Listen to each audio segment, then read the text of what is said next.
We've integrated the care coordination tool into our organization and our workflow really from day one. We viewed the care coordination tool as just that, a helpful tool with information that we didn't have access to prior to having the care coordination tool, and we've been able to do that in a couple of ways. So one way is to direct individual consumer clinical care, and the other way is to direct our management efforts. When the THL program first came out in December 2016, there was a lot of transitions that case managers were having to do from their previous roles into becoming care coordinators.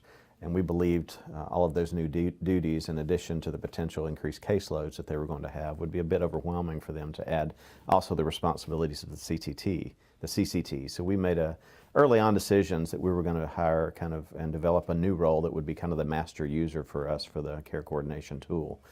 So we developed and hired a position that we call the THL program coordinator. And she is kind of our master user that mines the CCT for data and then utilizes that data to prescribe interventions for clients based upon the information we glean from the system. When we started implementing that the care coordination tool had to be used at every visit, it was a little painful for our clinicians. They weren't used to doing that. But once they started to see that the work that they were doing with the patient was closing those gaps, it became an excellent tool for them to use. They like looking at it now. They like seeing that their patients are getting better. The care managers work with the information I give them about the gaps in care or the quality measures from the care coordination tool to help the clients schedule appointments and make sure that they're getting their needs met. We use the CCT information to specifically identify gaps in care for each patient, whether it be diabetic measures, patients needing a hemoglobin A1C, cholesterol panels. Within the tool, we are able to identify if patients have had these gaps closed in other areas. I use information from the CCT to create monthly plans to address gaps. I send the gaps for each member down to each regional office. I also send along resources so the coordinator and the member are informed of how the gap affects their overall mental and physical health. We integrate the care coordination tool in our organization by having our care coordinators utilize it at every visit with our clients. So they are pulling up the care coordination tool and monitoring HEDIS gaps and reviewing those with our clients. And then on the management side, we're really able to use the care coordination tool to direct our efforts and to identify as an agency what things do we need to work on, what in terms of population health are our consumers struggling with that we need to be able to bring more programming in or change the programming to better suit our population. The data that we have gathered from the tool in several instances has revealed information that maybe the client had not revealed to us during the intake process, or that even the care coordinator had not come up with just in day-to-day conversation with the client. So it has allowed us to maybe expand upon our assessment tools and ask specific questions when we glean information that wasn't otherwise known. Some information from the care coordination tool that was really helpful for our agency was the ADT feeds. So we've been able to really monitor the ADT feeds, and recently noticed we had a consumer on there that went 18 times to either a hospitalization or an ED visit over 90 days. And so that was eye-opening for us to say, oh, you know, we really need to get in front of this consumer and talk about education related to that, or just get to the root of the problem and help them to feel better physically so we can stop frequenting hospitals and EDs. There was a member who didn't have the capacity to share. They didn't know what to share, and their level of functioning was a little bit lower. And they had a physical health condition that they didn't know anything about, and our coordinator was just unaware of it. So the CCT has allowed us to identify that physical health condition, and now our coordinator can assist in coordinating appointments with their specialist, which has made a huge difference. Those examples come up weekly of something we uncover, or the care coordination tool has been helpful for us, and then because it's been helpful for us, then it's helpful for the consumer because we're able to tailor that consumer's education and care.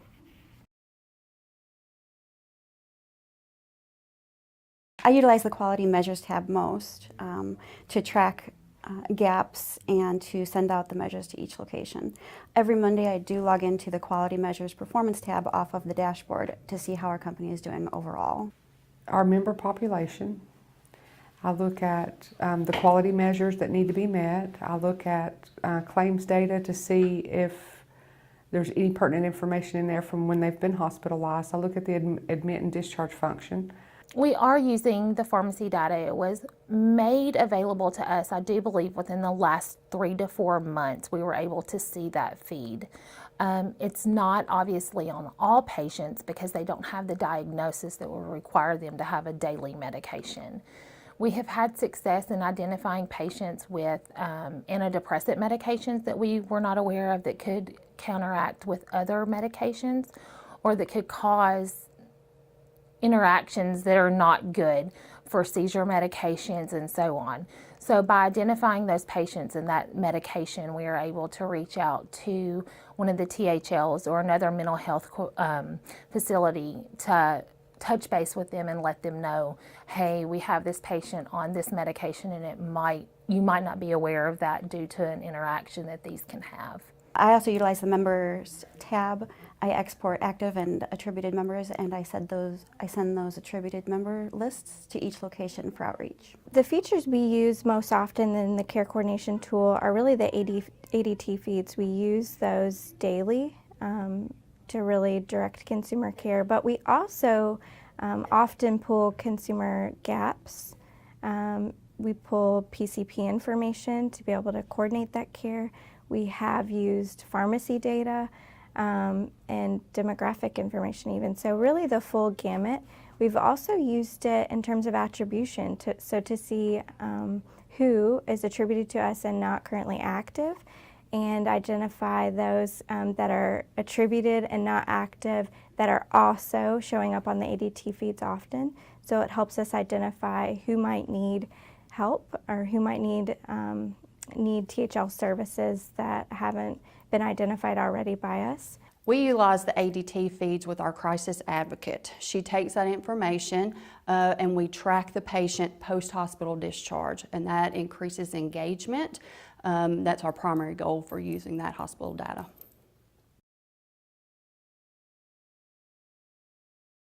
I extract information from the care coordination tool that tells me which gaps in care need to be closed. I also extract information about members who are attributed to Generations Mental Health Center so that I can perform outreach to try to get them signed up for services in the Tennessee Health Link program if they need them. I cross-reference that information in CareLogic.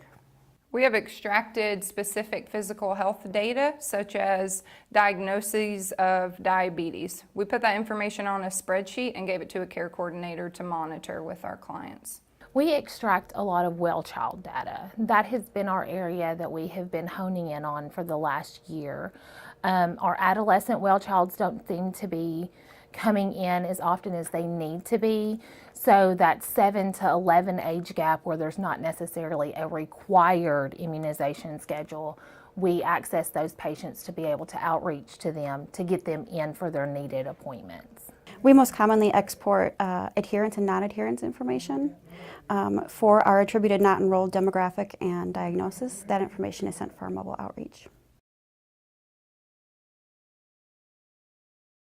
The difference that the CCT tool has made for me is being able to, see that what gaps have been closed, what gaps are lacking, what gaps were lacking for HEDIS measures, also scheduling appointments for patients that we've never seen. There is a lot of patients, patient data on there that we've never, we didn't even know existed. So that helps. And we can also, it shows us if they're being seen somewhere else. The differences that the care coordination tool has had for us is that we utilize it for the HEDIS gaps to close those gaps. We don't primarily use the scheduling component of it. However, knowing what the patient needs helps us schedule the appointments that the patient needs to close those gaps. In the future, it looks like they're going to be adding when the next appointment is due and when the date of the last appointment, and when that is added into the CCT, it will be very beneficial for us. The difference the CCT has made for us in closing gaps in care has been identifying diagnoses that we were not made aware of on some patients that were diagnosed at other specialties, other physicians within hospitals, or things like that. Scheduling appointments, we've been able to outreach to patients that are on our panel that we were not aware of because we don't have information on those patients. It has helped with our new patient growth over the last year, and we've seen great success with that. Pulling the member attribution list allows me to see those clients who are active somewhere in the TennCare system, but they're not actually active in the Generations mental health system. The CCT makes closing gaps much more convenient because in the past we would have to log into each portal and gather the information individually for each member. The CCT allows us to manage THL from a macro perspective. I then will write the plan and send a prescriptive THL alert and order down to each region, and those regional managers pass it out to the coordinators to address. From the agency level, it's helped to streamline communication of consumer needs. It's also helped to verify, we anecdotally knew before what was missing or not working for a consumer, but it's helped us verify that and problem solve or solve barriers with consumers in terms of getting their gaps completed. In our follow-up care, we've been able to access patients who were sent to the hospital that we would not be made aware of unless they told the hospital that we were their primary care physician. And a lot of patients automatically think that hospitals know that. So with the ADT feed, we've been able to identify patients who are within the hospital and reach out to them to give them care that they may need. My advice to the new coming second wave would be not to stress out.